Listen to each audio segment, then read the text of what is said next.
Last episode, I told you about our new sponsor, Acre Gold, the new subscription platform for gold. This isn't just a brand that believes in us. It's a product that I believe is important. There's a lot of uncertainty with markets, and having gold is important in case shit really hits the fan. Acre lets you make small monthly payments and then sends gold straight to your doorstep every few months.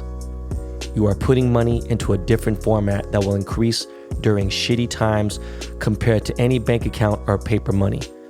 This is something I wish I did in the last recession. To encourage you to invest in yourself, we are running a contest. First 100 people that send their subscription receipt along with their name and address will get a Ben Baller sticker sent to them as a gift from us for being smart. Here are the benefits of Acre Gold. It's affordable.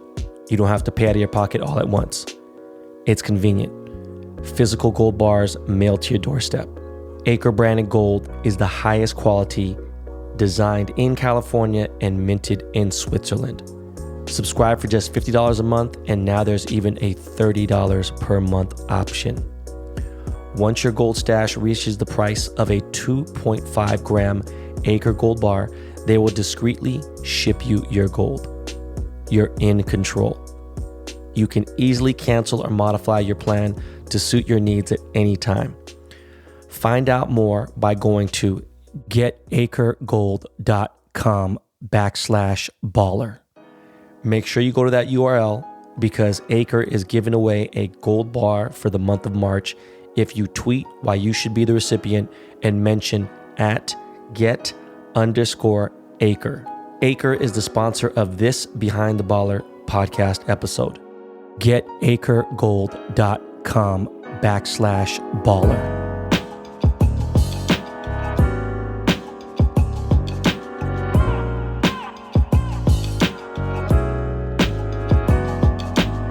Yo, what up, everyone? You are now listening to Behind the Baller podcast.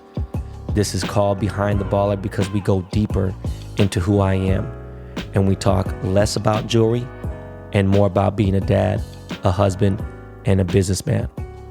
This is a business podcast where I drop free game. My name is Ben Baller, not Ben Humble.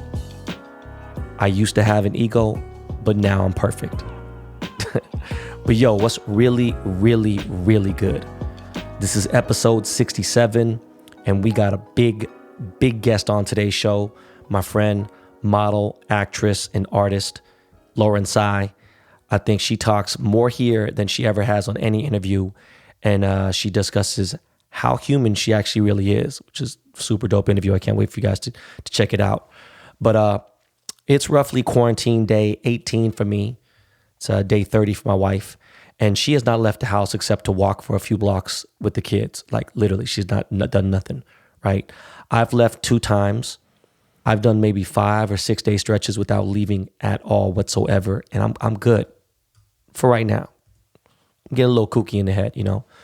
But with all this time on my hands, I begin to realize how much I miss eating out, right? My wife cooks, and she cooks good. My housekeeper cooks. She's dope as hell. My housekeeper's not around, though. My mother-in-law and mom cook both incredibly. My mother-in-law is an amazing cook. My mom was a fucking legitimate chef. Some of the best Korean food I've ever had in my entire life. We're not in restaurants. It's probably my mom's cooking. But again, none of them in here. And even still, something about supporting the hospitality businesses was big for me. But now that my homie Slim Thug has got the COVID-19, I'm a little skeptical. You know what I'm saying? Because he said he had an N95 mask, he had gloves, and man, he did say he was still going out, you know, and getting food and shit and everything else. And that's why I'm just a little weird. You know, I gotta be for my kid. I'm not scared. I gotta be cautious for that. Like, I do what I want. And again, if my kid wasn't, you know, if he didn't have respiratory illness, I really would treat this a little differently. I'd still respect, I'd still stay in and everything else, but I'm saying I wouldn't have the same issue, right? Because I got to fight for my son. But, you know, like I said, he said he was still going out and about. And the crazy thing is, people really still don't get it. All right. And I was wrong. Today is Thursday, and we are not locked down, like a federal lockdown, right? But yesterday I did see real, actual videos of tanks And I'm talking about a fucking gang of tanks. I'm talking like 60 to 100 tanks all over Los Angeles by the LA River and all that shit. Now, I don't know exactly what that means, but what I do know is our president is a complete, total dumb fuck. And yes, he has asked the country to sacrifice older people and pretty much people with underlying health issues, asked to sacrifice their lives in order to get our economy back in session, right? Mr. Jordan Belfort, the Wolf of Wall Street, who I fuck with him, right? He thinks that Donald Trump was bullied into putting the country on lockdown. Look, man, Jordan, you are contradicting yourself, man. You're a hustler. You can sell to anyone, right? You got a podcast. You know, why podcast for free? Get your hustle on, bro. You know what I mean? You have stated, you know, you can hustle anyone, right? And make money in any conditions. And right now I see you crying a whole lot. I see you panicking. And listen, it's okay, man. But you've made it painfully obvious that you have put money, right? You've put cash before you've put, you know, cash is before your health. All right. So I can't argue with someone like you, right? And I know you don't mean, you know, anything ill will to me or you ain't got no beef with me or nothing, right? Because check this out, man. I said this on my story. I said this on Twitter. I couldn't fucking imagine a world, as much as some of you guys really don't fucking know me, which is crazy, right? People who listen to my podcast, I think you would get a better insight of who I really am. You're not going to get it from Instagram. You're not going to get it from Twitter.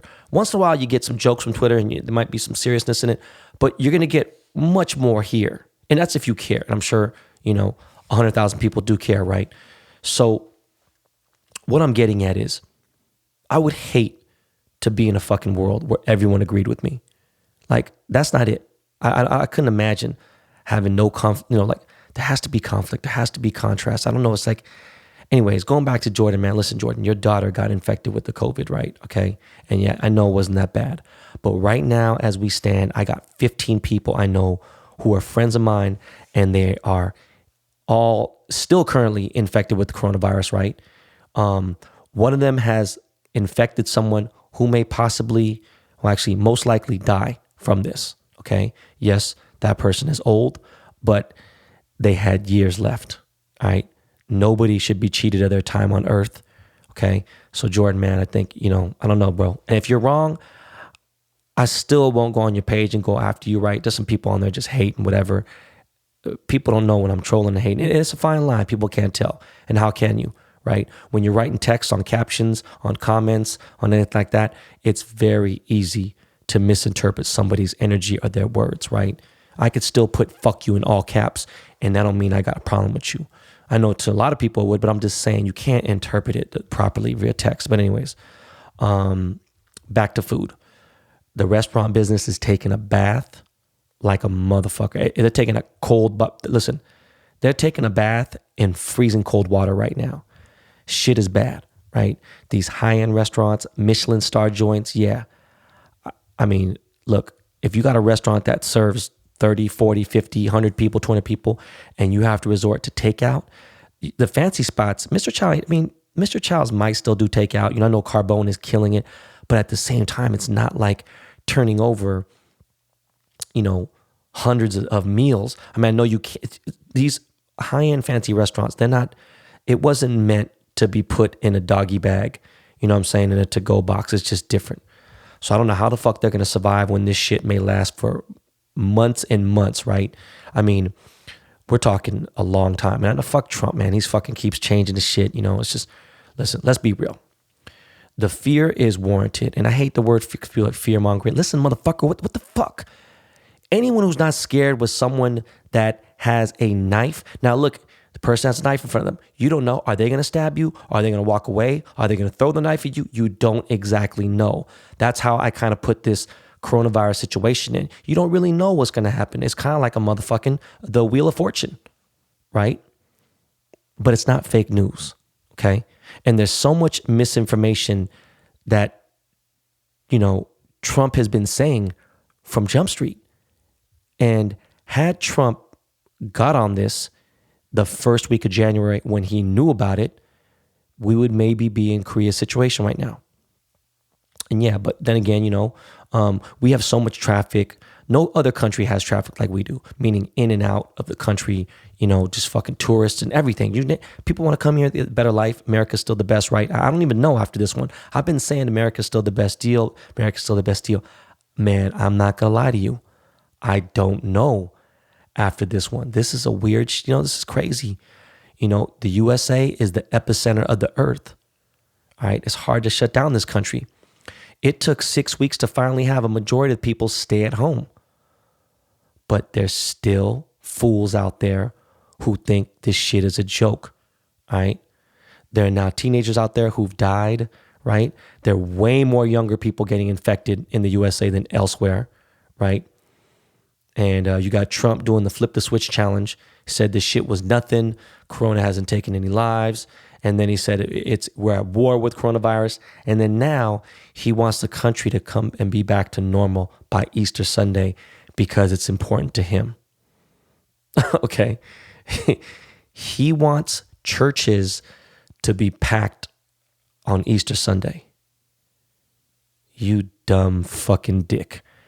We haven't even hit our peak of infections and deaths. Like the apex of this virus was going to be probably after Easter. So can you imagine we'd be on the fucking incline? Like if you have churches packed, we will infect hundreds of more thousands of people due to your fucking ignorance. Okay? Jordan Belfort said this is the biggest overreaction to a virus ever. He's still comparing it to a flu. Like, I can't, man. I just, again, you can't argue with people who think that vaccines are bullshit and they cause autism. There's not been one fucking clinical case. There hasn't been one legitimate scientific study, one case study, not one, that has led back to autism from vaccines. But anyways, going on, we have no vaccine for this virus, which is fucking crazy, right?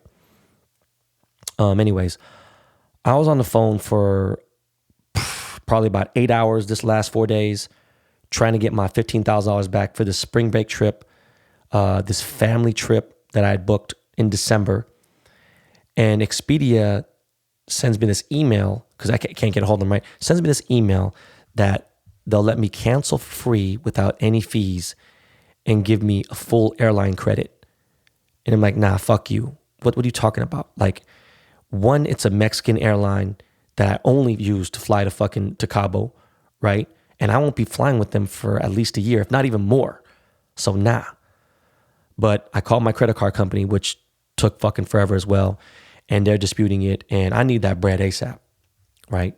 Speaking of banks, Wells Fargo, Citibank, Chase, I believe like all the major banks, they have all said that they're willing to give breaks on mortgages. My cousin has a loan with like Wells Fargo. My sister has one and meanwhile, my bank is saying they got to see the options. And I have to call them shortly after this podcast, right? And they're giving me options and shit where I'm talking to my CPA and they're like, yeah, we can give you a forbearing, you could do a forbearing payment. And I'm like, forbearing? What the fuck are you talking about? Like, are you stupid? And forbearing means like I can miss, May, June, and July, but in August, I'd have to pay 4 months. I'd have to pay all 3 months and then pay the fourth month right there. And like, the fuck are you guys talking about? I have negative income coming in. I still got to pay fools. I still have to pay everyone, including like, all the other shit that we got going on in the house. Right? So I'm taking L's and you guys are fucking bugging, but I'm pretty sure they're going to work something out and they're going to figure it out. And look at, man, if it's bad for me, I can't fucking imagine how bad it is for everyone else, right? And I've done my part. I cannot fucking tell you, and I won't, because I don't want my family members to start talking shit, but I can't tell you the amount of money that I've already put out just in the last 5 days.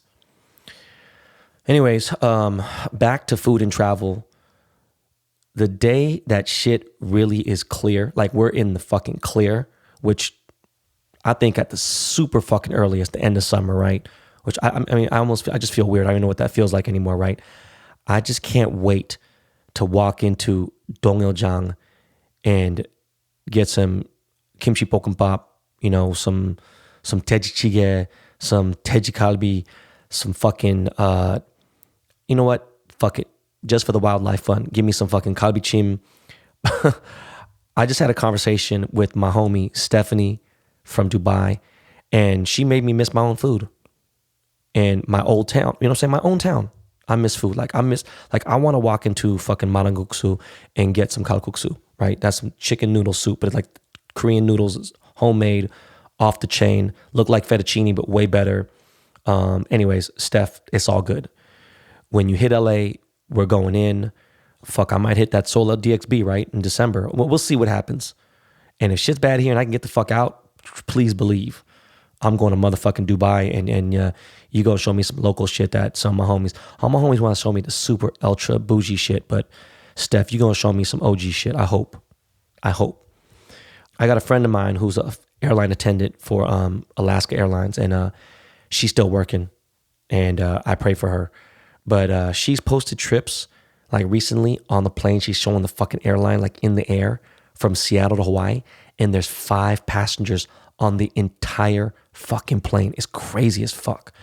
And she travels a grip, and she loves her job.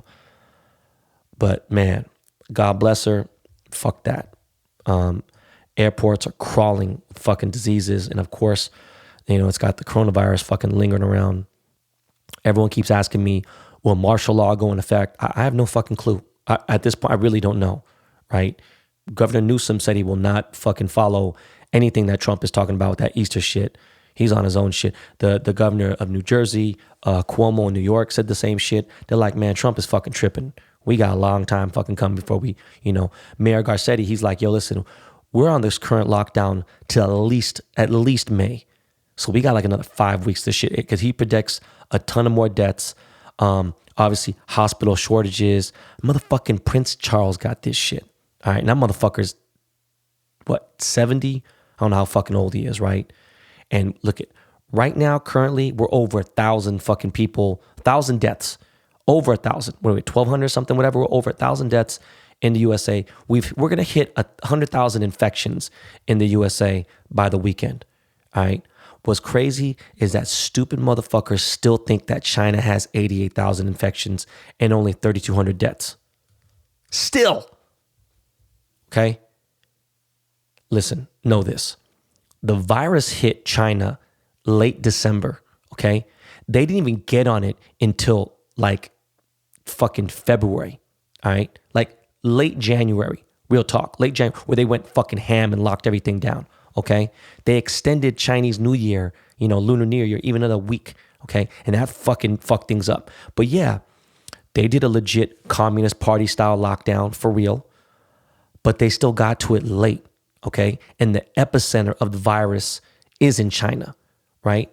And millions of fucking people left Wuhan while already infecting a shit ton of other people in this fucking crazy. It's so packed over there, right? There's an article about how China lost 21 million cell phone users in the last months. And this is a Chinese news site, by the way, that suggests where all these people, where are all these people? Where are they? Where'd they go? And it's not like they can't afford it either, I mean, it's really cheap to have a fucking cell phone there. And it's also like a necessity, just how it is, Here, it's like, I don't know, I think I pay like $600 because I have fucking every single person in the house has a phone. But in China, it's like 1/4 of that. It's way less. And these 21 million phone accounts, they just vanished. And they could track SIM cards out there. I've said this before. You got to have a passport, social security, whatever their system is out there. You can't just go get a SIM card and fucking be like, I'm going to go in a store and just get. It's all controlled. And this article is on my Twitter likes. So if you go to my Twitter account at BenBaller and click on the tweets I've liked, right on the right side, just scroll down a little bit. It's from a few days ago. But the Chinese news site suggests that, it just doesn't make sense.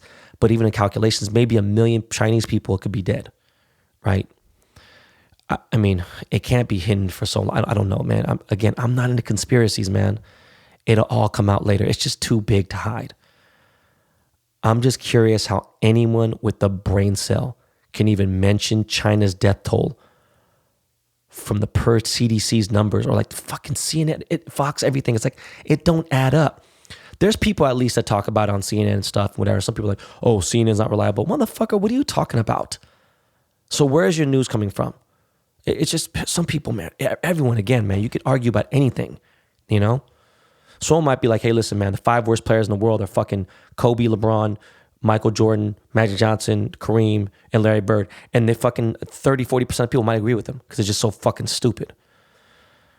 Speaking of news, NPR in Seattle has made an announcement that they respect Washington, D.C., but they will not be quoting the president anymore due to too many false claims, basically saying he's full of shit and they can't fact check his words fast enough.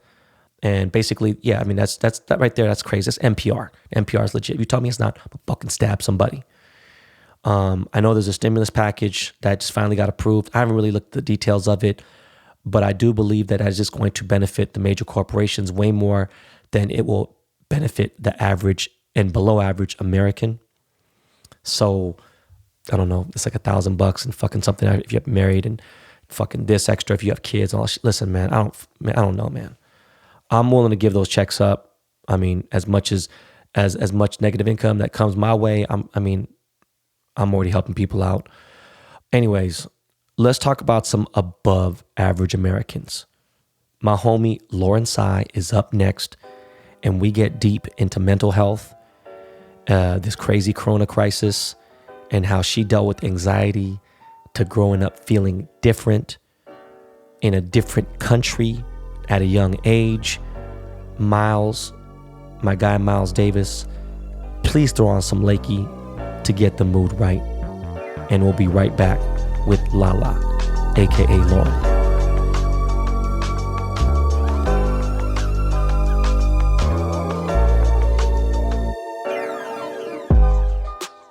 As you guys know, I run a couple of businesses and rely on a lot of smart people to help me manage them. I came across some graphs, information our friends within generated around the COVID-19 pandemic and the effects it's having on e-commerce. This shit is mind-blowing. I know a lot of you out there run small businesses or maybe work in marketing. These guys are smart as hell, and the data they pull might be able to help you. Take the free game and help yourself. They run all digital marketing for Nike, Budweiser, Spanx, and more. Check out this info for free at within.co. Yo, what up, man? You are listening to Behind the Baller, and we have a very special guest. I can't be in person like we planned on being in front of each other, but obviously with the situation going on right now, I have the lovely Lauren Tsai. Is that how you pronounce your name? Tsai? Yes, correct. Yes, I have Lauren Tsai on Behind the Baller. Lauren, what's good? I'm staying at home. Listen, man, what a crazy time that we're living in. Like, dude, it's been so insane. Like, no, literally, people don't realize that we are making history, and not in the way I'd like to make history, but we're literally, this is going down in history. I know it's tiring. It's so fucking like, I feel like it's monotonous being, like listen to the news. You can't even change channels, and I don't really want to watch any movies right now. It's like a weird feeling right now. And it's like, and it's just the beginning stages, but unfortunately, this is how the interview has to begin, right? Like, I'm just curious, like, what are your thoughts on this whole COVID-19 thing? Yeah, I mean, it's been, the first time that we actually talked about it was probably the beginning of February, right? Like February 5th or 6th, around that time. It was early February, yeah. Early February. I was planning on going to Japan, and, we were actually going to meet up in Japan, but we decided to both cancel our trips because of everything that was going on with the coronavirus. And it's all happened exactly as people have kind of expected it to. It's been insane just to watch it from home as it spread throughout the world and is, taking place in all these different countries. It's been an interesting time. I mean, I've been really connected with my family, and I feel super lucky to be at home, but I feel the same. It's been hard to watch movies or focus on anything because it just feels like there's more noise now than ever, even though it's really silent. That's such a great way to describe it.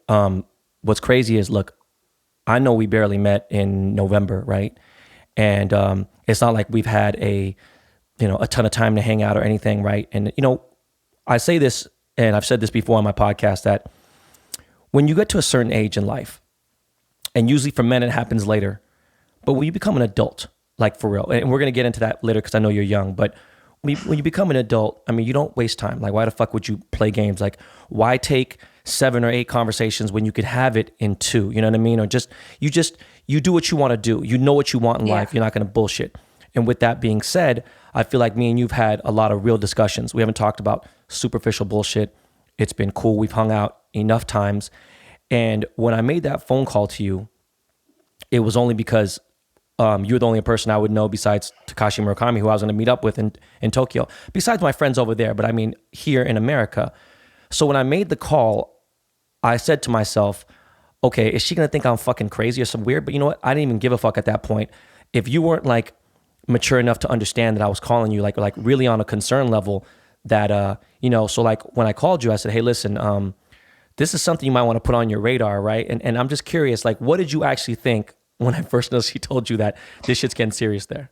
So I had been worried about it too, because I was kind of watching the news and everything that was happening in China. And then when you called me, I remember when we hung up after that, I kind of just sat in the car and stared at the ceiling for a minute, really considering what the right choice would be. Because I feel like also too, we're seeing in people, it's taken the news and people such a long time to catch up to the severity of this, just because people want to, they want to believe that things are going to be okay. And I think that I definitely had a couple days of trying to convince myself that I was just crazy. But the more and more I read, the more and more I realized that us taking this seriously is the only thing we can do for the world. Yeah. And I mean, explain to the people listening right now, I've said it to them, right? And I know it shouldn't be about money, right? Some people need it, and I get it. It's important. Money is important. But this was a big check for me, this trip. You know what I mean? Like, this was going to set up a big check. I mean, you're going out there to work, right? Yeah, for sure. Okay. And you obviously put your health before. Yeah, I think that, it's hard for me to really say anything too about my finances, just because I'm seeing so many people who, it was insane. I remember I read something a couple days ago that over 650,000 people had filed for unemployment. And that there's people that, financially they need to go to work every day and they need to still be going out to support their families. And I feel so deeply for them. Same. I've spoken on it. It's been crazy. And I think that, at the end of this though, I think that being safe is something I will never regret. I'm never going to regret not going out or not doing something right now if that were to risk my health in the long term. And I think that, I would recommend that to my family. I recommend that to my friends. So I also recommend that to myself. I think a lot of people I especially struggle with wanting the best for other people, but then kind of questioning that for myself. But yeah, all we can do is stay home and educate each other and take this seriously because it deserves that. Even my in-laws, they, my father-in-law, he works, and he's like, what am I going to do? That's how I get money. And I'm like, hey man, and he's like, he's in his late 50s, and I'm explaining to him like, this is so much bigger than all that right now. It's for me to even talk to an older man, but it's like, how do I tell? I mean, he obviously supports his wife. I take care of my wife, and his son is on his own too. But bottom line is, look, man, not everyone's going to be on the same page. I get it, right? I had said, I wish Donald Trump attacked it early. He didn't. He said he confused Americans. He said it was like, I just said this morning on an Asian blog. I said, look, if Donald Trump made a statement in the news today in one of his press conferences, and he said, guess what? I just discovered that 2 + 2 = 5. I think that Americans are so fucking stupid that maybe 20 to 25% of Americans might actually believe him. I'm being totally serious too, by the way. I'm not joking at all whatsoever. And that's just like how the Corona beer went down in sales by like 40%. Like, come on, you know how fucking crazy? Dude, that's insane. Yeah. Like how stupid you have to be. And because he was like, oh, it's a hoax. No one's died from it. Boom. And then now he's like, we're at war with the disease. It's like, bro, you confused the country. It's been really, really insane because I've actually been watching Fox News just to kind of like watch the narrative as that's changed over the past month. And it's insane. It went from being a hoax to being some sort of a ploy against, his presidency. And now it's something that they're openly saying he knew was a pandemic from the start. And no, he knew. It's really scary too. I mean, yeah, it's scary that he did know, but decided to make a different choice about how he talked about it and to play it down to people. But it's really scary how much that works and how easily they can change people's mindsets day to day. And anyways, so going on, how's your family, by the way? Are they good during They're this time? good. They're good. My dad, he was living in New York, and he actually like escaped the city. So he went on a trip south by himself. I think he's in North Carolina now.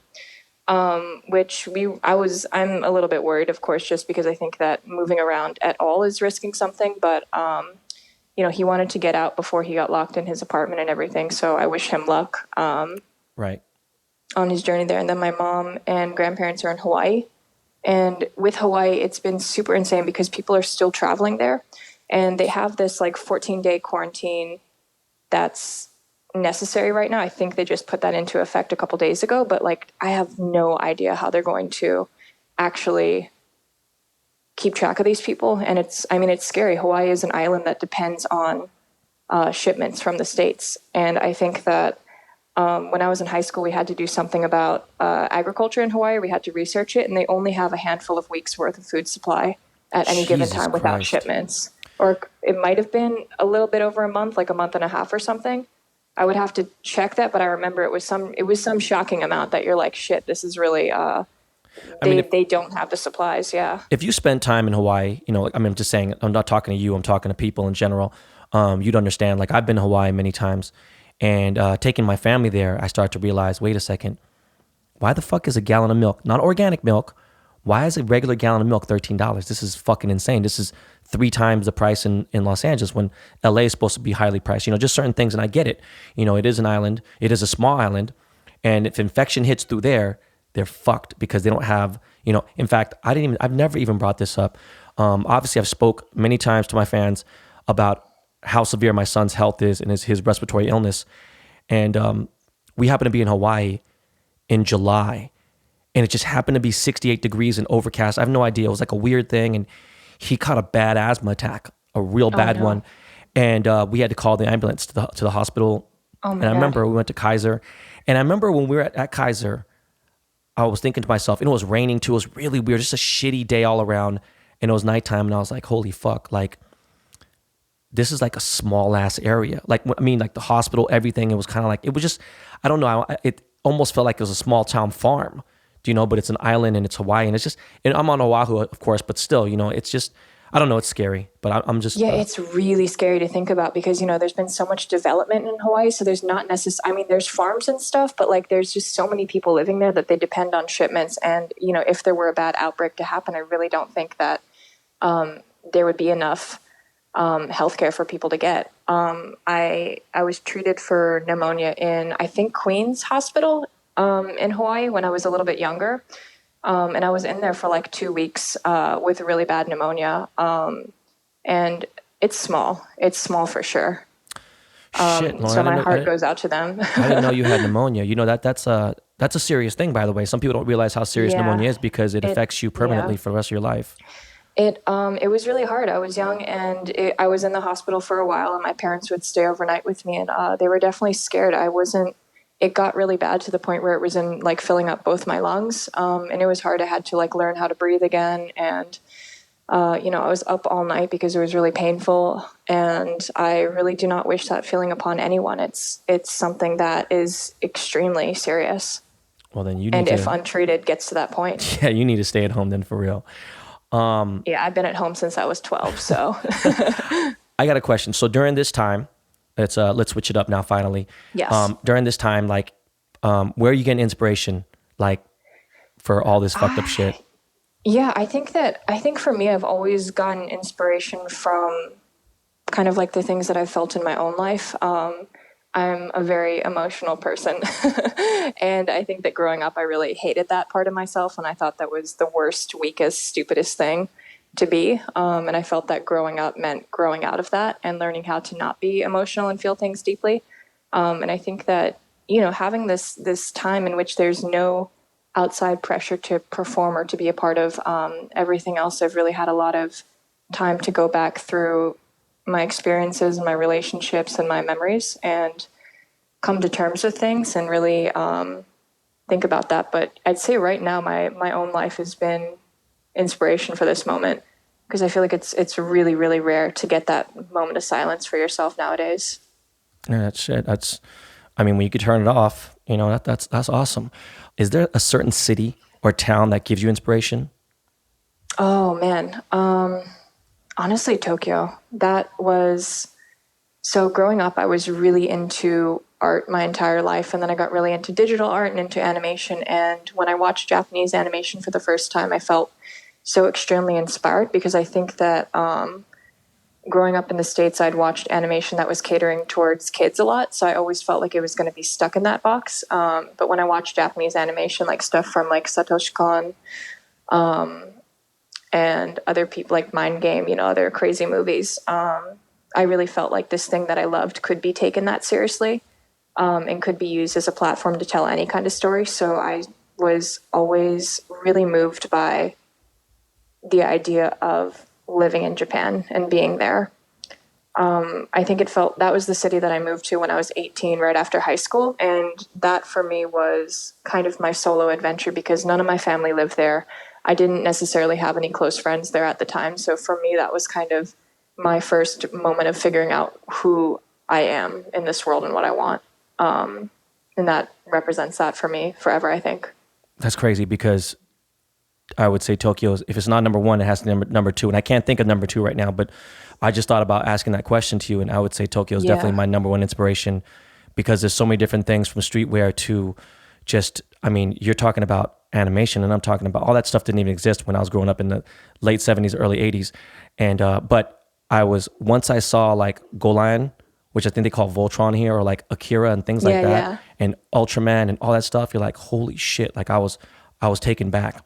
Even the way Godzilla was, like, there's American Godzilla and then there's Japanese Godzilla. And just the way, just the toys and everything. I was so fucking just blown away by Japanese culture and everything. And I know there's like a weird beef between the Koreans and Americans. And I'm not going to get into that. And I know why, but it's like, come on, man. Like, let that shit go. Motherfuckers ain't thinking about that. So, I mean, if you could be anywhere else in the world right now, would it be Japan or where would you choose? If you could just literally teleport to somewhere right now. To teleport somewhere, dude, I mean, now is kind of... right now. I know it's crazy. Yeah, now is a crazy time. I mean, to be honest, I would love to be in Hawaii with my mom. But, I'm not going to go there until it's really safe to travel again for people, just because I don't want to pose that risk to the island or to her or to anyone else. But I love being in Hawaii, and we live on a mountain, so you can really disconnect from everything and just kind of wake up early and go to bed early and feel connected to nature in a different way. And maybe that's why I love Tokyo too, is because there's such a disconnect from the public. I almost felt very anonymous all the time. Because, there is that culture of being able to wear a face mask every day, and I did practically every day. Yeah. And I really felt like I could just disappear and live inside my head mostly. But Hawaii does that in a different way. It's crazy because I'm not a nature person at all whatsoever. I'm as city boy as you get. I like tall buildings and all that stuff and everything, right? Yeah. But I will say my anxiety that, from being like, let's say, for instance, in the middle, like the desert, or not a desert, I could be in Amazon, right? If my son didn't have any health issues, I'd be like, okay, well, is my family with me? If my family's with me, my wife and my kids, then I'm going to be perfectly fine. Now with my son, I'd be like, okay, is there healthcare somewhere? It's a handicap, and anyways, just going on, I feel you on that. And actually, what kind of boggled me, you said you were 18 when you moved to Japan? Yeah, so I started working in Japan as a model when I was 15, and I would go back and forth to Japan and Hawaii over the summers while I was still in high school. So I'd spend 2 months in Japan, come back home to Hawaii, go back to Japan, back home. And then when I was 18, I was going to go to art school. I actually got into the art school that I had always dreamed of going to, but I knew that I was going there to try to prove something. In more Japan than anything or else. in America? In America. Is it RISD or where? Yeah, it was RISD. Oh, okay. And that was kind of my dream growing up, because I felt like for me that it was a school that, if I could get into that, I could try to prove to people that art was something that would work out, like financially, or like, I don't know, it would just make sense. I feel that, my family has always been very focused on excelling in school. As any Asian family is. Yeah. And, my sisters are geniuses. They're really incredibly talented in math and science. And for me, I can do math, but not like them. And it, art always felt like the one secret thing that I had for myself. But I realized, though, in applying that I was just trying to turn this thing that I was so passionate about into something that made sense to the world, I hoped. I moved to Japan to pursue something different, to try to see if there was a different life I could live. And modeling was my source of income. So I moved there and started modeling full time, and that was a whole journey in itself. So, well, shit, I have another question I'm going to bookmark for later. But like going back to RISD, I didn't even know what the fuck that was. You're talking to an ex-graffiti artist, right? I was spray painting on buses and fucking walls and anywhere I could in the early 80s, you know what I mean? Like up to like maybe the almost late 80s, like 86 or 87, I think I kind of retired it, and I still tagged a little bit. But going on with that, my cousin, he went to SVA, and he's actually Brian's age, so him and Brian went to school at the same time at SVA. And actually, one of my business partners who I owned a sneaker customizing company with, he went to SVA too, which is crazy, right? School of Visual Arts in New York City. And I never thought about it like, damn, shit, they went to school with Kaz. Brian went there, boom. But anyways, they'd always talk about how like RISD was like the Harvard of art schools. And they're like, yo, man, if you didn't get into RISD, you're not shit. And like, look, I didn't even fucking go to GIA school, which is Gemology Institute of America, right? And that's where you learn how to be in every single aspect of being a jeweler. I don't have a GIA degree. My cousin doesn't have it. And you see I'm out here crushing shit in the jewelry world. But that's not to say you shouldn't get education. I'm just letting you know. That's funny that you got it. But you got accepted, and that was good enough. I felt extremely proud and extremely grateful. And I felt like I felt super guilty for not going as well because of having that opportunity. But I don't know. I heard so much about the school just being very competitive, and I've never went there, so I can't even say if I know what it's like. But I have, some friends who go there who do say that it is a very competitive environment. And like, if anything, for me, I hope that art's like the one thing that wouldn't be competitive with anyone else. And I think that it shouldn't be. It should be about, trying to learn to express what you want to say about your life to the world. Right. And I think that's the most important thing. It doesn't matter how like technically good you are. Whereas, I do believe in practicing a lot and getting the technical abilities to have that, vocabulary to be able to say what you want to. But right. I don't know. I feel like if I put myself in a competitive environment for art, I'm just going to lose the feeling of it. That's amazing. I love that you said that. And I wasn't laughing a second ago. I didn't chuckle like because I was laughing at you. I was just thinking about your art and how, I wouldn't say it's abstract, right? But it's when I look at your art and I think of things, I'm like, look, somehow, some way, this is how she feels or thinks. You know what I mean? However, listen, I always say, I'm responsible for what I say, not for what you understand, right? And I feel like with your art, that's kind of like what you're saying. That's how I interpret it. So going on, we talk about Japan a lot, right? And my question, what I was leading up to was, you went there when you're 15. Did you know how to speak Japanese when you were 15? I had been, I went to boarding school when I was 14 to 15. And then I had always wanted to learn Japanese because of my, exposure to Japanese animation, being a total geek over that growing up. So I started learning by myself online. I bought a bunch of textbooks at Barnes and Nobles and just started to practice that and write down different words and learn the like alphabet Rosetta Stone? And stuff. Or like what? No, just like textbooks, not Rosetta Stone. I don't really know what the type of books are, but they have different language levels. Like I forget what it is, like N1 or N2 or N3. At this point, I can't remember, but like, could you have a conversation with Takashi Murakami? You guys could, like, if you guys start talking, you guys could have at least a conversation. Oh my God.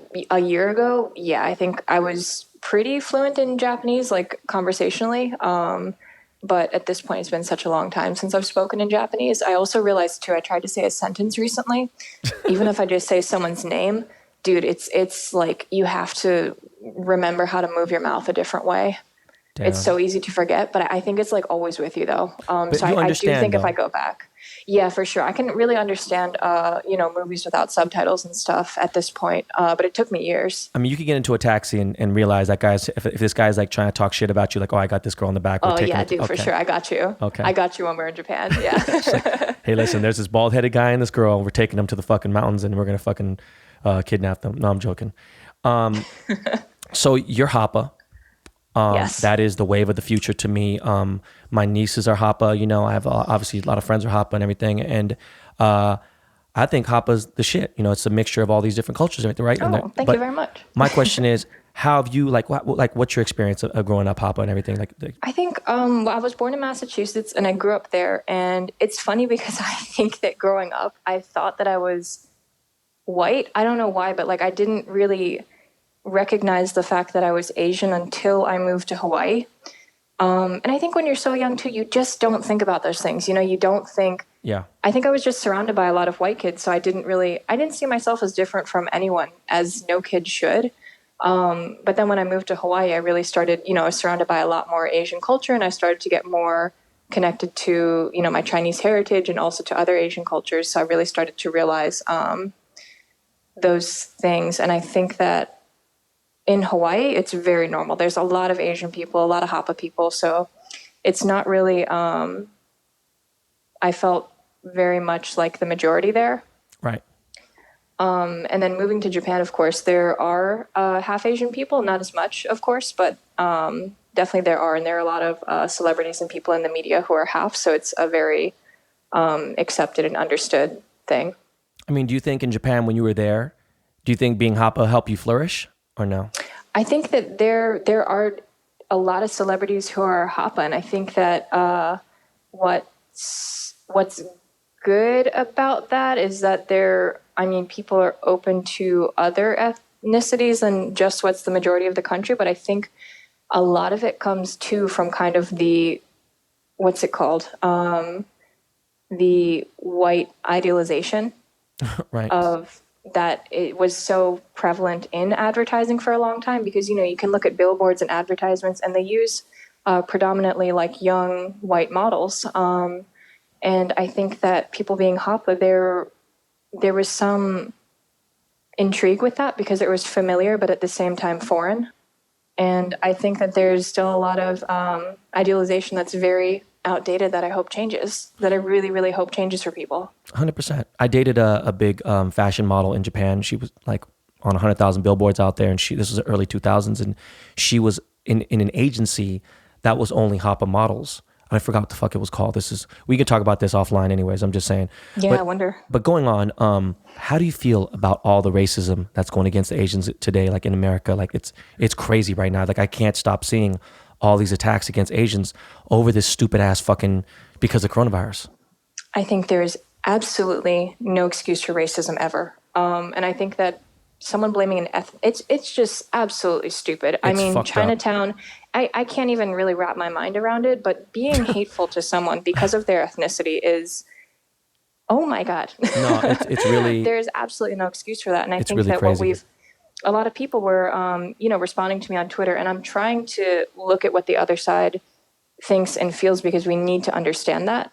But a lot of people were arguing that, we called it the Spanish flu, we called MERS, we called swine flu, and we called Ebola, we named that after a river. And I think the argument, though, is that we have done this in the past, and we see what happens when we do that. But the problem is there's actual name for it. It's called COVID-19. With me personally, I really don't give a fuck what color you are. One thing about ethnicities is, and I joke about it, I love stereotypes. Korean people are this way, Chinese people are this way, black people are this way, Hispanic people are this way, and Germans, whatever it may be. The stereotypes, fine. Racism, totally different. Like, there's been arguments where I've been like, man, there's these 5 black motherfuckers and they ran down the street over there. And he's like, why they gotta be black? And I was like, because they're black. And that's just what they happen to be. You know what I'm saying? It could have been yellow, they could have been white, they could have been anything. And then, I see it as it is. I've never ever, in my life, I've been very blessed. I saw it early, and especially when I was growing up, it was really bad. But I just kind of I never couldn't fucking imagine. I love everyone of every fucking color. If I hate you equally. It's not because I hate, all right, you know what, Lauren? I just don't like you. You know what? Guess what? I'm never going to fuck with any Hapa people ever again. It's the stupidest fucking mentality in the world. Absolutely. But now to get on to something really important, which is the most weirdest thing in the entire world. Yes. I want to discuss a little bit about anxiety. Yes, let's do it. And about 3 minutes ago, while I'm on the phone with you, I don't know if it's because I'm in this room and I don't know what's going on. I don't know what just hit, but I had a pretty bad anxiety attack, and it's happening right now, which is fucking nuts.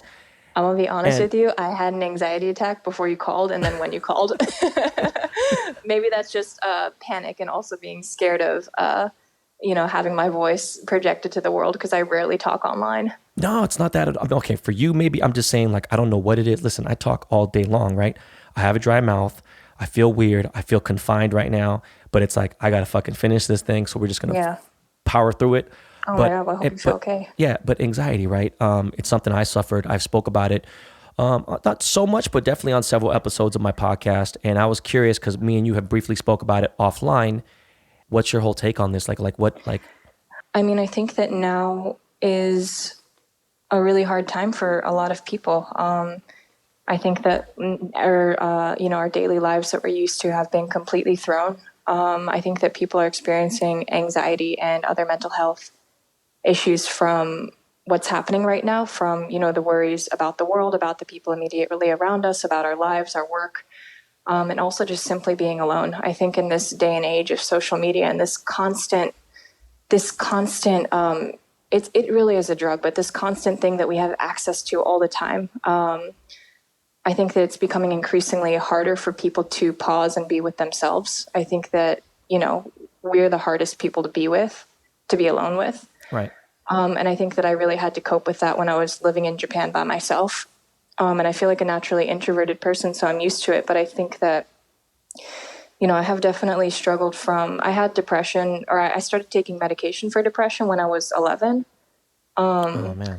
And I took it for a long time, and I got off it by the time I was 16 or 17, I think. But I was definitely quite dependent on that for a long time. There was one year in boarding school when things with my depression got really, really bad. And I was taking a lot of meds, and I felt very drained emotionally, which, I ended up moving back to Hawaii because things were hard there for me.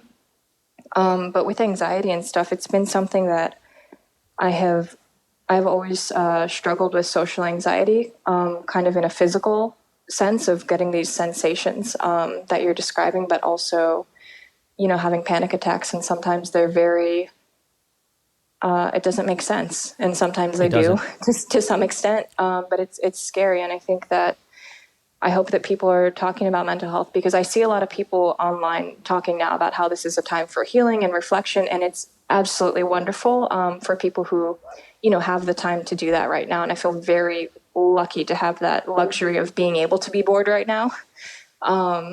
Right. But I mean, I kind of mentioned to you before, and I've never said it publicly ever, because it was very real, and it takes a very long time. It took me so many years to be able to even comfortably say the word. But I've struggled with an eating disorder since I was 14 or 15, probably the end of 14, up until 21, maybe now even still, probably. Oh wow. I mean, still, for sure. I think that, and a lot of people oh my gosh, I'm getting an anxiety attack right now talking about it. Just breathe. You're But gonna be fine. Uncle Ben's yeah, for here. sure.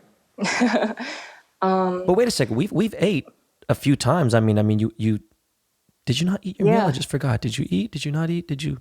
Oh yeah, I'm definitely, I can go to restaurants and eat with people. I think that, at least in my experience and in, reading about other people's experiences too, it's very different for everyone. There's different eating disorders that people struggle with, whether it's anorexia or bulimia or EDNOS, which is kind of like a mixture of a bunch of different things. But it was, it was based on a bunch of different behaviors, and I kind of have done, everything that people probably think of when they think of eating disorders. But Can you pinpoint to one thing? Is it because for modeling, did you want to remain skinny, or I'm just curious. I think that when it started was because of some anxiety that I had, and food for me at boarding school was something that it seemed like everything else was so uncertain, but that was the one thing that I could control and the one thing that could take my mind off of everything. And it started to become an obsession. And I think that I got so much in this place in which I felt like if I could just fix myself, if I could just be better, if I could just look like that person, everything was going to get better for me. Because I struggled a lot with feeling confident in myself at all growing up. And I think that for me, when I started to focus on my outward appearance, that seemed like something that it became a comfort. But when I went to Japan to model that, it's really hard, when you're modeling, that's, you get weighed every week and you get measured, and life kind of becomes about losing weight and exactly what you look like. And you look in the mirror and you don't see yourself, and I was alone too. I had a lot of time alone in my head, and my head felt like the most messy, chaotic place in the world. And it was something I hid from my family, hid from my friends, hid from my agency, because I didn't want to be wrong. And I think that because I felt like at the time, especially, no one had really talked about this publicly. I felt that I was weak and I was wrong for it. And I was embarrassed about it because I thought that I just wasn't working hard enough. I just wasn't strong enough to be able to handle these things that other people could. And like, other girls look so beautiful, so they must endure something like that I just wasn't strong enough to, or I was just wrong for worrying so much. And I kind of, I went down this crazy path of trying to understand what it was and that it was a problem. And by the time I realized it was a problem, it was really, really deep in my mind and the way I saw everything. Damn. I'm sorry, Yeah. I mean, oh no, it's all good. And I feel really, I think you're really right though. happy I think to you're be right. able to talk about it. No, and I'm glad you can. That's crazy. I just think, just from experience of women I've been around or women I've lived with and who had, I wouldn't say necessarily an eating disorder, but at the same time, I was so self-obsessed with my own life.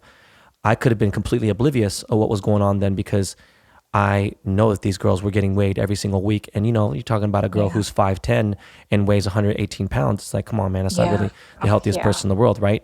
And no, I'm sorry, that's crazy. And that right there, shit, just the struggle of remaining like, listen, and especially Japan, you're talking about one of my favorite foods, my favorite cuisines in the world. So it's like, there's so much great food in the world, and you can't even go eat it without having to be like, oh, fuck, I feel guilty.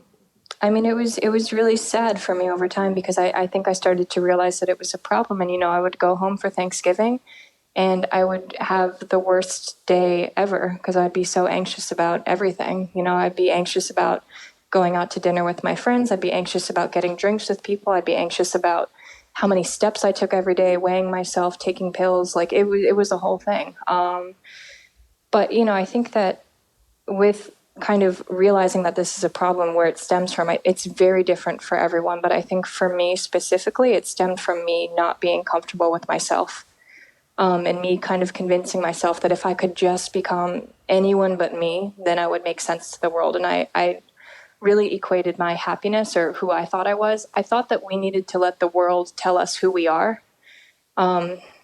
And that whatever, reaction we got from society was a reflection of who we must be. So I wanted to be perfect and I wanted to strive for that. But, now I'm realizing more than ever that it's our duty to tell the world who we are and to show that in the most honest way possible. And then that's going to lead us to connecting with the right people and having the most fulfilled life, Listen, you're totally correct. And also listen, fuck society, right? Just so you know, dude. Straight up, more than anything, right? I don't give a fuck. I'm 30 pounds overweight, and by like the health standard, right? I think I might be maybe like 20 or something, but I'm saying like, this is not ever, for the last couple of years, I'm not used to being this. But at the same time, I do feel more comfortable. And someone like, no, fuck that, get your ass in gear. I'm like, no, no, dog, my mental space is way more important than the physical part of whatever. But that being said, I want you to know this, and you seem like you do. It is good to have a good support system, whether you have a husband, boyfriend, girlfriend, whoever the fuck it is, family, whatever it may be, to tell you, hey, listen, Lauren, you're beautiful. I think you're dope. I think everything about you is great. And you should just, boom. That is definitely helpful. But if in your own mind, that you're battling and struggling in your own mind, that you don't feel like you're perfect, listen, that's where the fucking problem lies. So listen, maybe next time I see you, I might have to get into a domestic, I might have to just maybe slap you or something and be like, listen, you're totally fucking fine. Like, seriously, stop. All right, Ben, say that publicly now. I'm joking. So no, but it's real, and me personally, for my anxiety, I didn't know where it lied. I spoke about this pretty recently on the show, and I went to every doctor. At one point, in the 90s, I thought I had HIV. And I was like, you know what? That's what it is. It has to be. You know what I mean? I got my dick sucked and it must be that. And boom. And I went to the doctor and finally the doctor goes, hey, listen, I got your test results back. And I was like, yeah. And he goes, you don't have it. He goes, do me a favor too. He goes, I can no longer take you on as a client anymore. I've seen bad hypochondria. He's like, but you are really at the point where you're disrupting our business and it's a waste of your money. And please don't come back here anymore, because I thought I had everything. I thought I had everything because I had so much. I was like, something's wrong. Maybe here. Yeah. Oh, maybe I should go work out. And then I go work out. I'm like, wait a second, my blood pressure's up. And people are like, your blood pressure's up because you're fucking working out, you dumbass. You're exerting yourself. And I'm like, oh shit.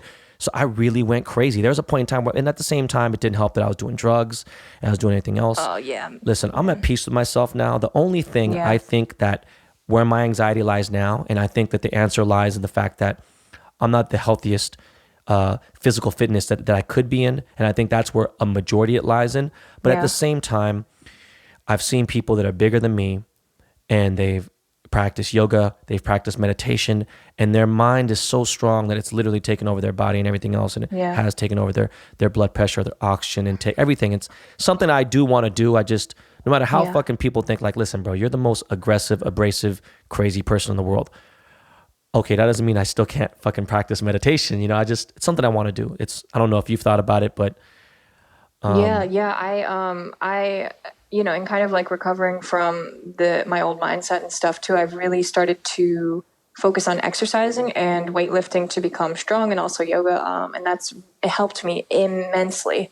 I think that once I started to gain muscle and feel stronger, and to embrace that part of myself, it's helped me so much. And it's so cool that you are able to talk about your journey with anxiety. It's really going to help so many people. I think it's going to help with what you're saying too, because I think women, especially young women, and I think, and we'll talk about that in a little bit, young women don't understand that it's all right to let somebody know. Sometimes people think, you're like, oh, they're going to think you're weird if you say that.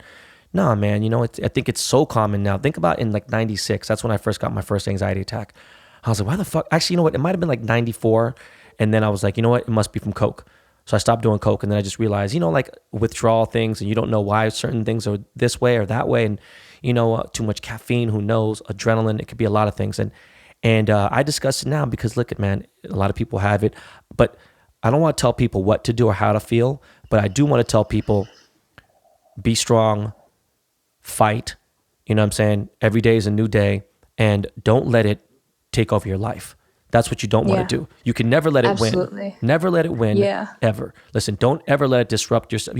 There's been times where like, you know what? Nah, dude, I need to stay my ass in. And when it's that time, cool. But if it becomes a habit, then you're starting to let anxiety beat you, and you can't let anxiety win. Yeah. We always have to beat anxiety. Yeah, for sure. I mean, there's definitely times when I slip and it gets really hard for me, and I just have to, I'm getting better at recognizing it and attacking it, because there's things we can do. And I think that, I never talked about it before because I was so afraid that was going to be what defined me, and that would be like what people know me for. Oh man, you're tripping. And I just don't want anyone to feel that way. I don't want anyone to feel that the struggles they're going through is going to take away from their dreams, the things they want to do, or the relationships they want to have. Because I think that being honest with yourself and others is only going to amplify all those other things you want to do. Oh my God. Yeah. So going on and going forward now, I have a question. Yeah. Where do you see, I know you're still young, but where do you see yourself in 5 years or even in 10 years? Oh shit. I don't, man, it's really hard to say. I mean, I do have dreams of like things that I want to do. It's been my lifelong dream to make a movie, to make like an animated movie, has always been the one thing that I wanted to chase after and learn about. You literally live in animation. Huh? You live in animation. It's crazy. Yes. Fucking nuts. I didn't know that.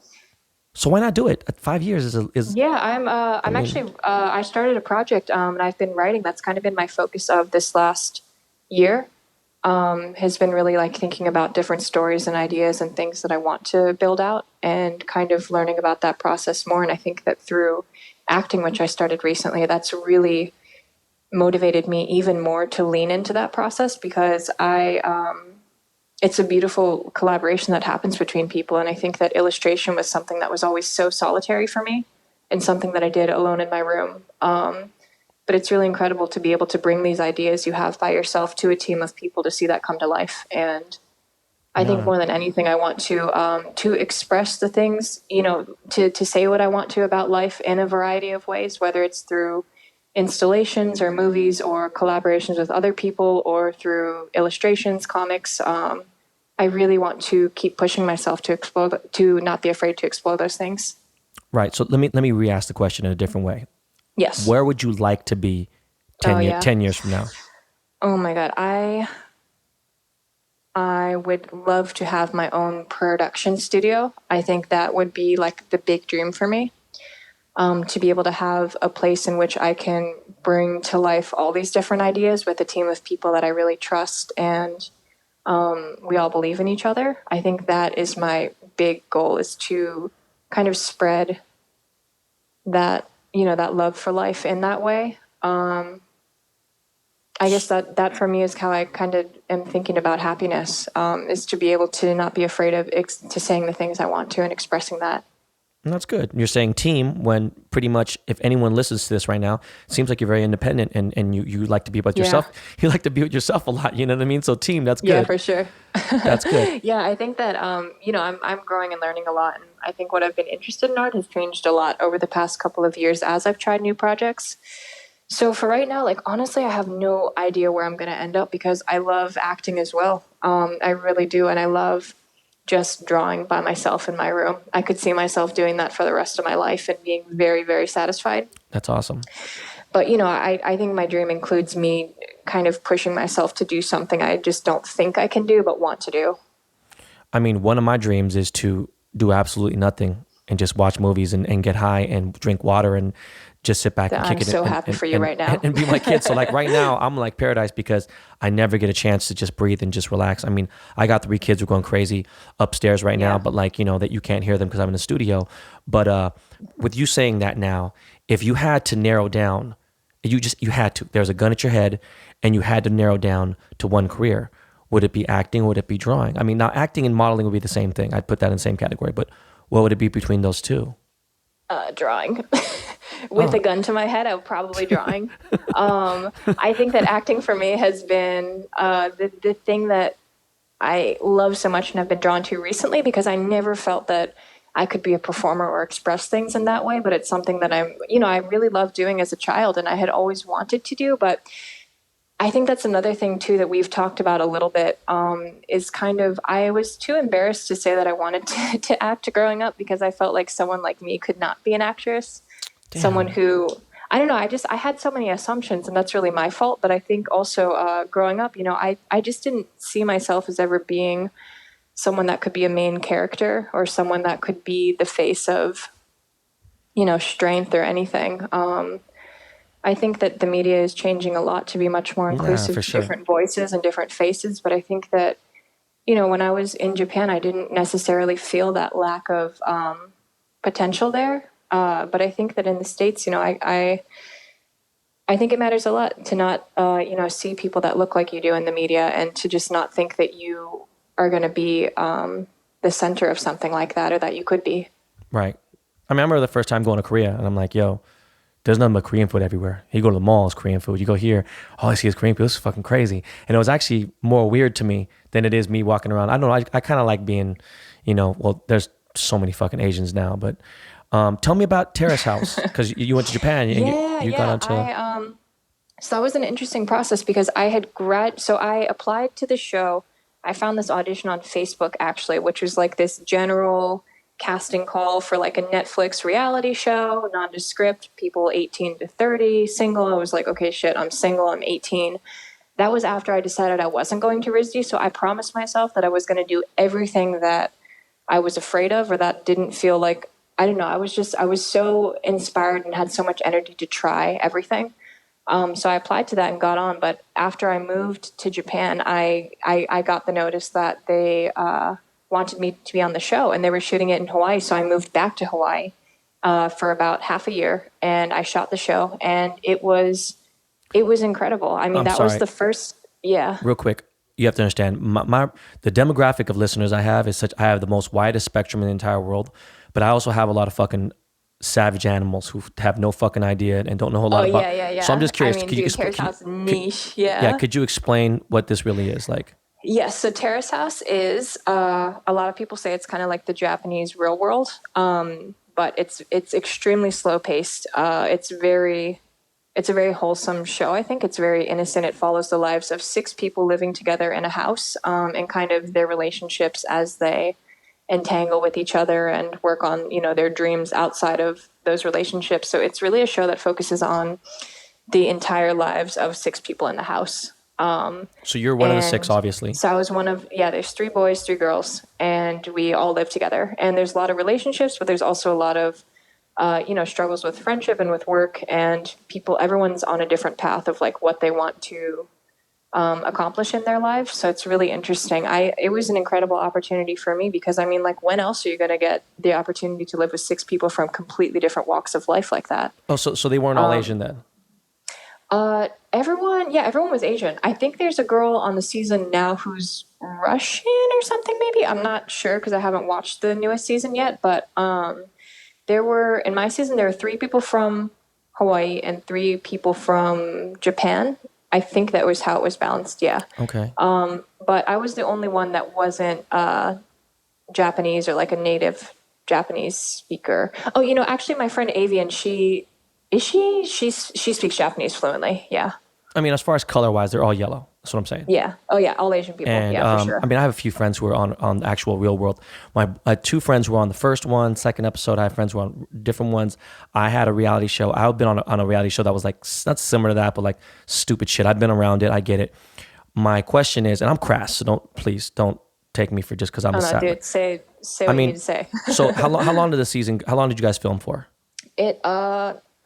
I think so. I was on there for about 5 to 5.5 months shooting. And then the way it works is when someone leaves, someone else replaces them of the same gender.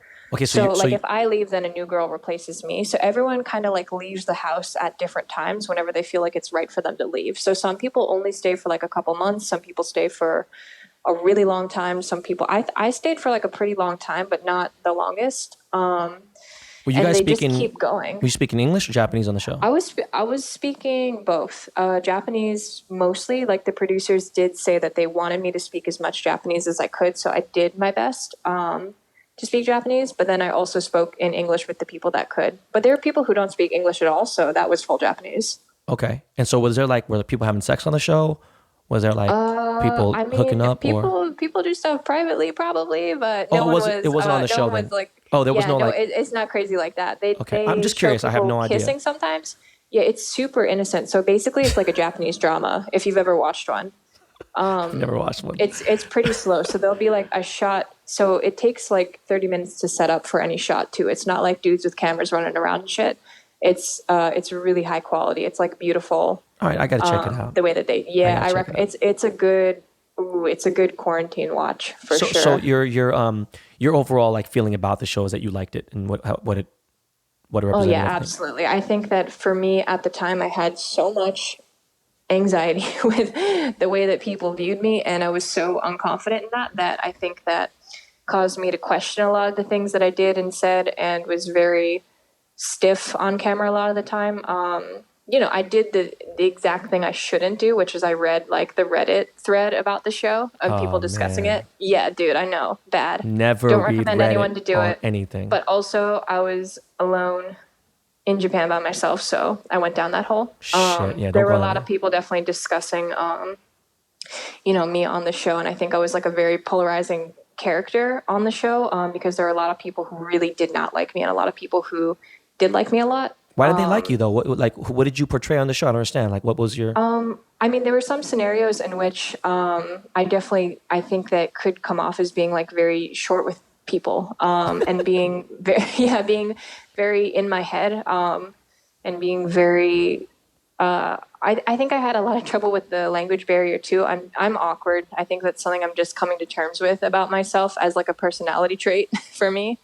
But I think that being the way that I am sometimes, and I was young too, I was 18. So I definitely I didn't know, I wasn't like as conscious of, I just didn't know as much as I know. Of course. 4 years you're later. A fucking kid. Yeah. You're a kid. You're a kid now, but you definitely, house, so Look, you're like the Yeah. most grown up 22-year-old person I know in the world. Like literally, Oh my God. you are Thank you so much. you are so groomed and polished in so many ways. I just so like, I'm excited for you to hit another 5 years Oh, in thank your you. life and everything. When I first met you, I was like, who? No offense. Look, don't even. I'm really, again, I'm brash and I blurt things out. But like when Ben and all the guys that at DesignerCon were like, hey, you should meet this girl. Yeah. She has a Metacom thing. I was like, she has a bear. What? And I was like, who? I never heard of this girl in my fucking entire life. And it was funny because we have so many mutual friends I didn't know about, and like, I mean, actual friends, right? And I saw you, and Yeah. I was like, this chick, and I was like, okay, cool, whatever. And you were so witty. And so like, I can't think of the other, not sassy, not smirk. But it was fucking funny. And I was like, yo, I will beat the shit out of this girl. She's fucking hilarious. I Like was just being rude. no, yeah, you were like, but you were being rude in a nice way, like funny. And I laughed and I was like, oh shit. And first of all, I couldn't believe you even knew who I was, which is funny.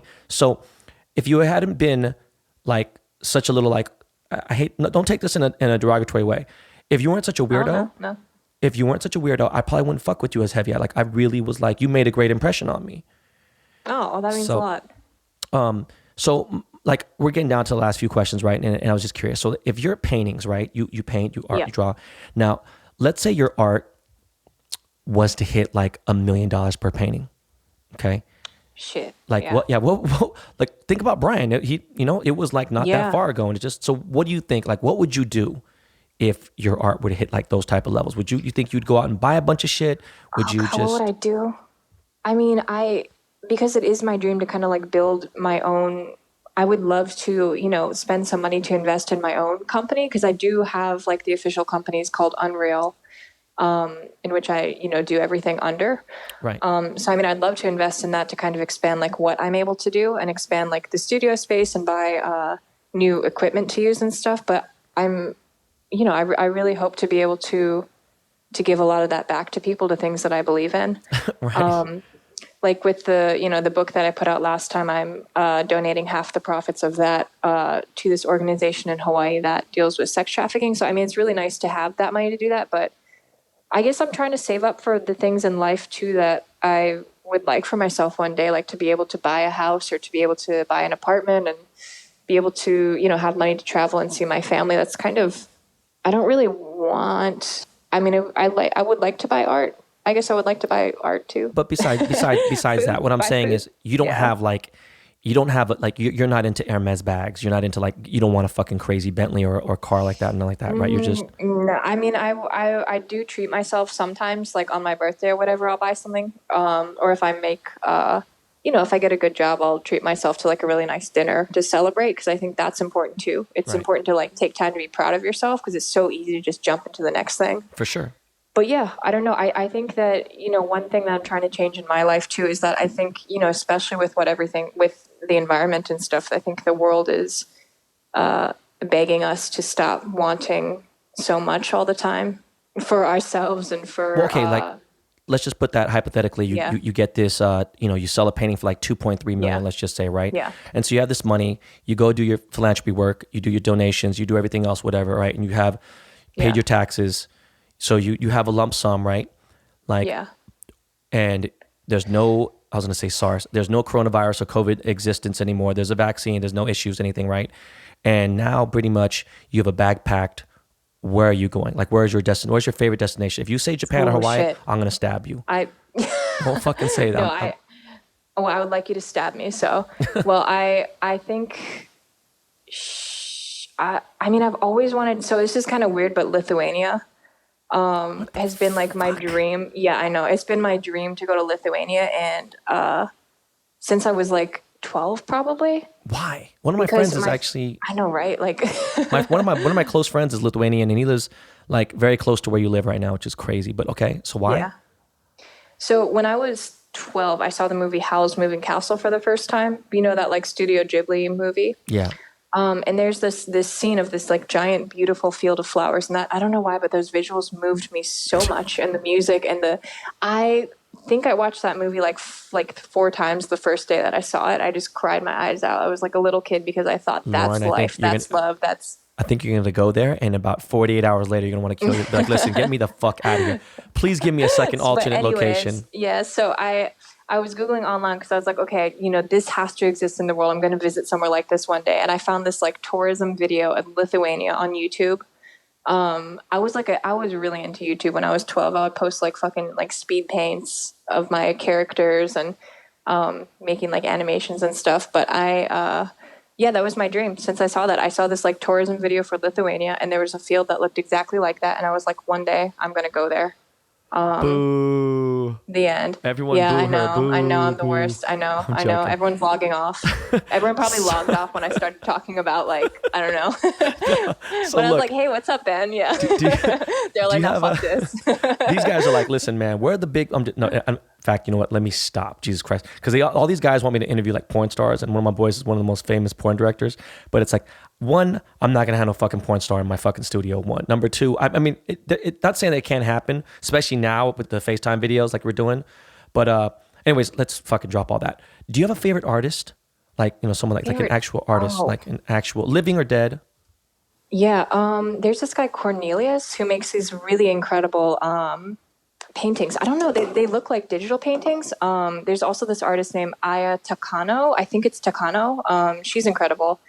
I think she might have done something with Kai Kai Kiki. Maybe I'm mistaken. Maybe, who knows? I'm trying to think of other artists that I love. Is there an artist that has passed away that you like? Satoshi Kon, that director. He passed away recently. Don't know him. His work is just absolutely incredible. It's really sad that he is gone, but I think he was really a visionary in the way that he, you know, told stories, and his art is just, it's insane. It's really a big inspiration for me. Also, Junji Ito. He's like a horror comic book artist. I think you'd really like his stuff. I'm actually going to check this shit out for real. Yeah, the visuals are like pretty insane. Okay, so look, we're getting down to like, there's like one question left, right? And it's the most random, funniest thing. Yep. It's the funniest shit ever because me and you talked about this just randomly last week. All right, Ben. Okay. Please tell the people of Behind the Baller what your opinion is of OnlyFans pages. Oh, dude. You... If you don't want to talk about it, I can delete it. I know that the podcast is going good for you, but I also know that you stream all your showers now. I know we're both sitting here in Walmart nightgowns, I guarantee. I'm wearing Babe Camo swim trunks and a Tyler the Creator. Crocs. Yeah, dude, I saw your story. I love it. We're both ascending. I think that no, it's fucking incredible if it can pay your bills. I think that, you know, if you are comfortable doing that and it's something you want to do, I think it's really wonderful. I think that it's cool that people are kind of losing the like stigma about stuff like that. But I think it's different for everyone. It's really like whatever you want to do. In 2020, porn is still fucking mosaicked in Japan. It's fucking nuts. You know what I mean? Like, that's crazy. That's crazy. Like, you still can't see a fucking you can't see the tip of a penis or it's just crazy. It's so insane. Like, it's still, I don't know. But even though there's so much crazy sex shit that goes on in Japan. Anyways, going on. The final question of this interview. Everyone who's been on my show, the last question is there anything you'd like to ask me, or is there anything you want to know about me? Oh, dude, I wish I could have thought about that question. No one gets a chance. What does someone want to know about Ben Baller? What does someone know about Ben Baller?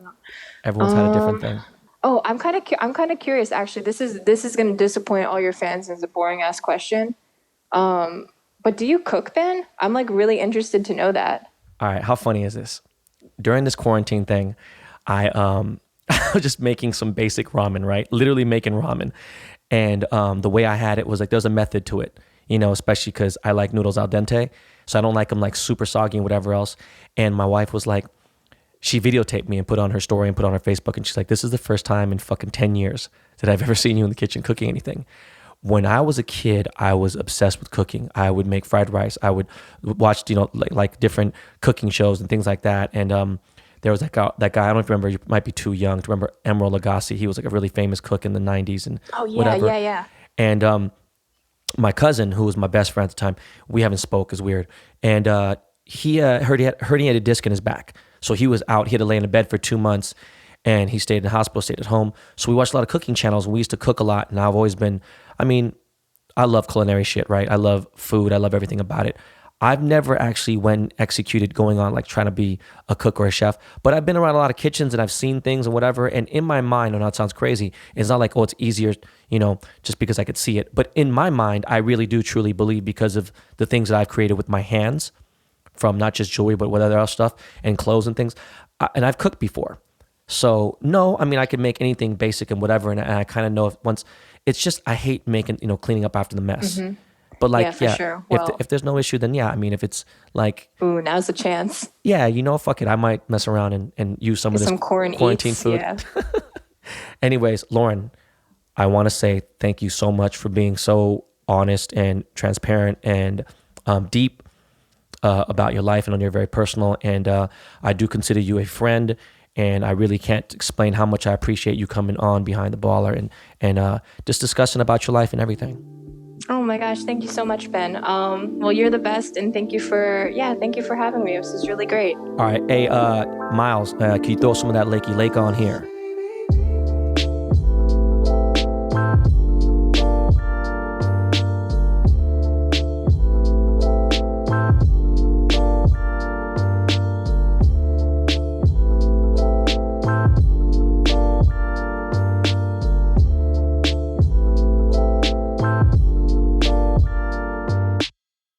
So like I said, man, listen, I'm ready to travel. Even if it's by fucking car. I just need to get the fuck out this bitch. I really wonder how long this shit is gonna last. I can't stop thinking about it. Meanwhile, the days are so slow, right? And cabin fever is hitting everyone.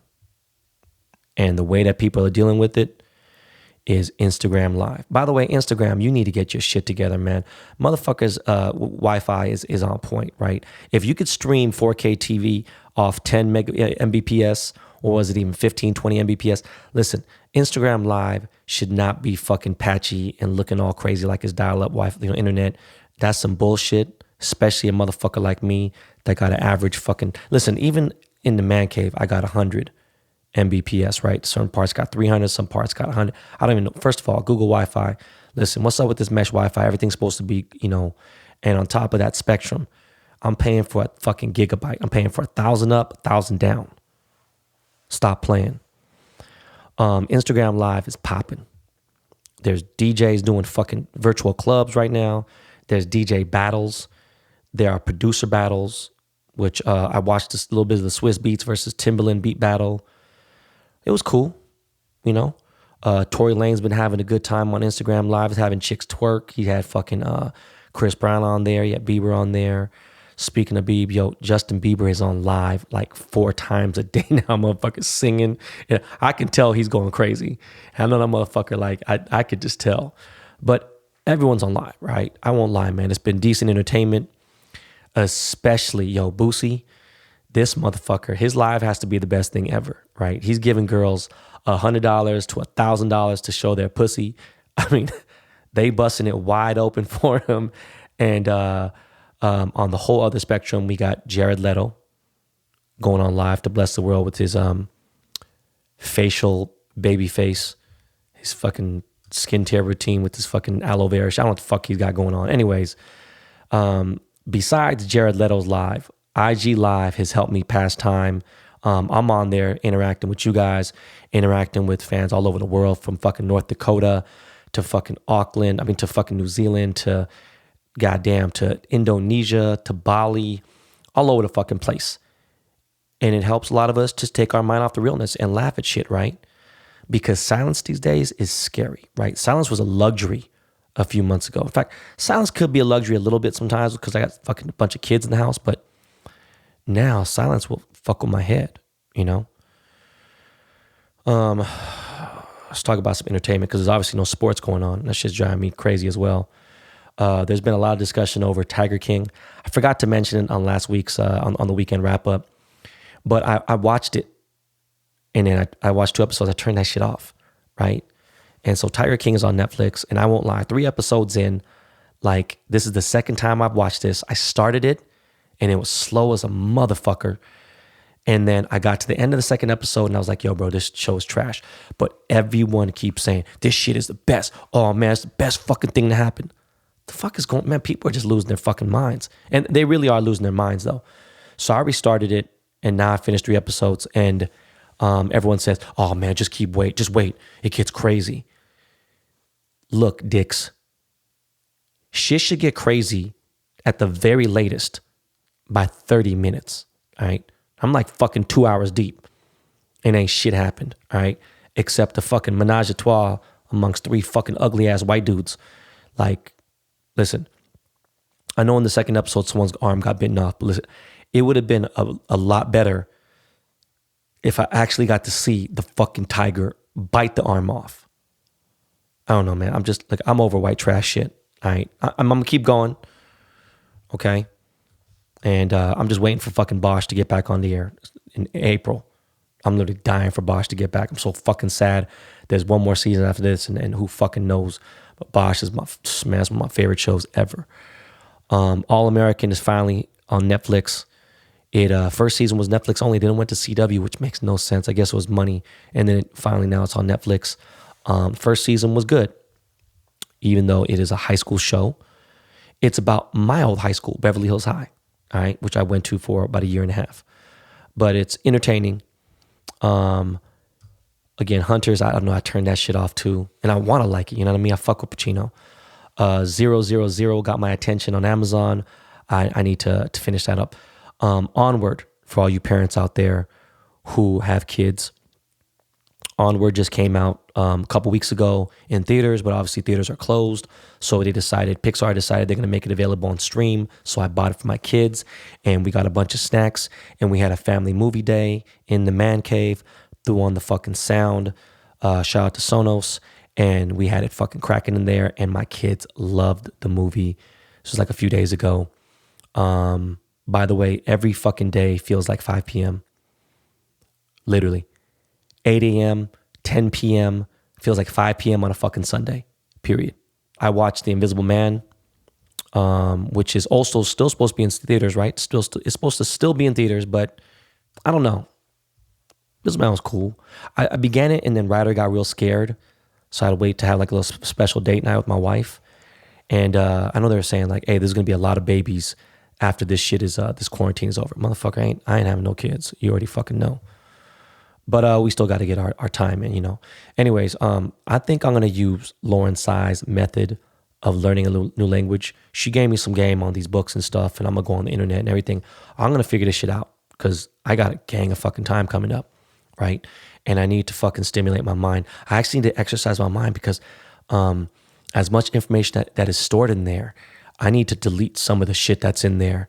And I need to brush up. First off, I need to brush up on my Hangul, right? And that's my Korean. Because my Korean is at a 6-year-old level, right? I understand shit, but I'm just saying. Then maybe I'm going to learn Japanese. And then maybe French. You know, you never know how long this shit is going to last. So, I don't know. I do got some sports news. Not real sports, but my Topps baseball card collab dropped yesterday.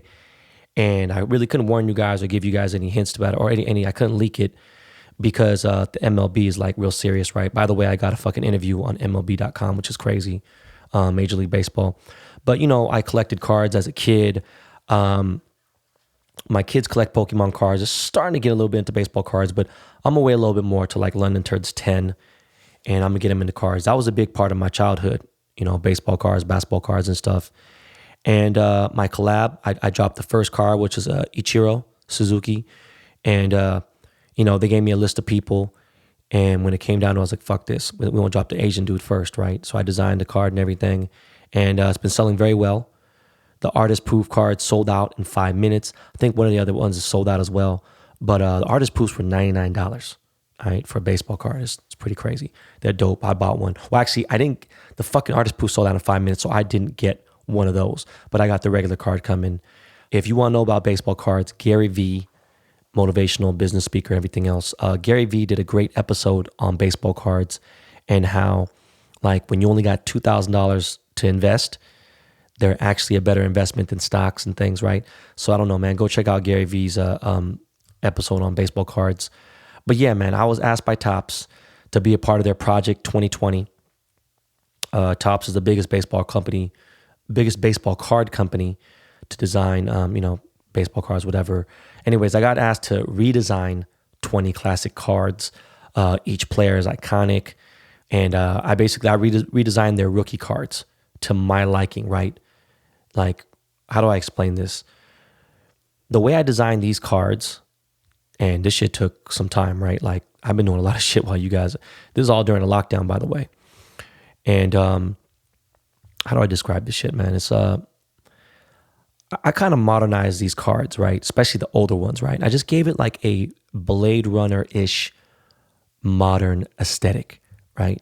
And when I say Blade Runner, I ain't talking about fucking Ryan Gosling, all right? I'm talking about motherfucking Ridley Scott, one of the greatest directors ever, who directed motherfucking Gladiator. And fucking Russell Crowe. I ain't talking about no motherfucking... Ryan Gosling is dope. I'm just saying, not the new Blade Runner. But anyways, the players, the cards that I designed, I did Willie Mays, his 1952 rookie card, Jackie Robinson, 1952 rookie card, Sandy Koufax, which is the only... Well, actually, Jackie Robinson was fucking Brooklyn Dodgers. Well, anyways, Sandy Koufax, 1955, Ricky Henderson, I fucking love that fool, 1980, Bob Gibson, 1959, Ken Griffey Jr., 1989. When that card drops, I'm going to be real with you. That motherfucking card is going to fly. Motherfuckers love some Ken Griffey Jr. Nolan Ryan, 1969 rookie card. Don Mattingly, 1984 rookie card. Of course, I did Ichiro, 2001 rookie card, who I think that Ichiro is better than Godzilla. Sorry. Mariano Rivera, 1992 rookie card. Cal Ripken, 1982 rookie card. Tony Gwynn, San Diego legend, 1983 rookie card. George Brett. I used to fuck with the Royals because they're the fucking same color as the Dodgers. George Brett rookie card, 1975. Mike Trout, 2011. He's making some noise. Mark McGwire, 1987. Frank Thomas, 1990. That motherfucker's a beast. Dwight Gooden, a.k.a. Doc Gooden, 1985 rookie card. Roberto Clemente, 1955 rookie card. Ted Williams, 1954 rookie card. And I can't really speak about it right now, but obviously one of the most famous Yankees of our era, if not one of the greatest ever. There's some issues about it, but I can't say his name. But anyways, I think that's going to happen. And he'll probably be the fastest sold out one, but I did a dope ass job on him. Anyways, my factory is officially closed down. So even if I wanted to grab something from my desk or anything, I couldn't, because there's a security guard along with a police officer in the lobby of my fucking jewelry factory. So with that said, I got J Balvin asking me 2 times a day on WhatsApp, once a day on iMessage, and once on either FaceTime or call every day, what's going on. Because Jose don't live in the real world, all right? He still thinks that I'm working on his pieces, and I wish I was, okay? No bullshit, all right? Jose, I love you to death, but you your life is too good, all right? And one reason why I don't like talking about jewelry on the show, or really when I talk to other people, because reason why I don't like talking about jewelry that much is because, like, literally, I'm the Will Hunting of the jewelry game. All right. This shit is so easy to me. Okay. When it comes to this shit, I can always play. All right. And I ain't talking about some Mickey Mouse basic ass Instagram jewelry. Okay. I'm talking about rearranging equations in physics and kinetic energy type shit. All right. That's the level of jewelry that I'm working on in the jewelry world. Okay. Will Hunting. You guys seen that movie, Good Will Hunting? Yeah. That's me in the jewelry game. All right. I don't do no basic ass nameplates. These nameplate giant size joints with like dripping on it. It looks like it's dripping and shit. Like, nah, that ain't me. Anyways, with that said, great episode. I got to thank Lauren Tsai once again.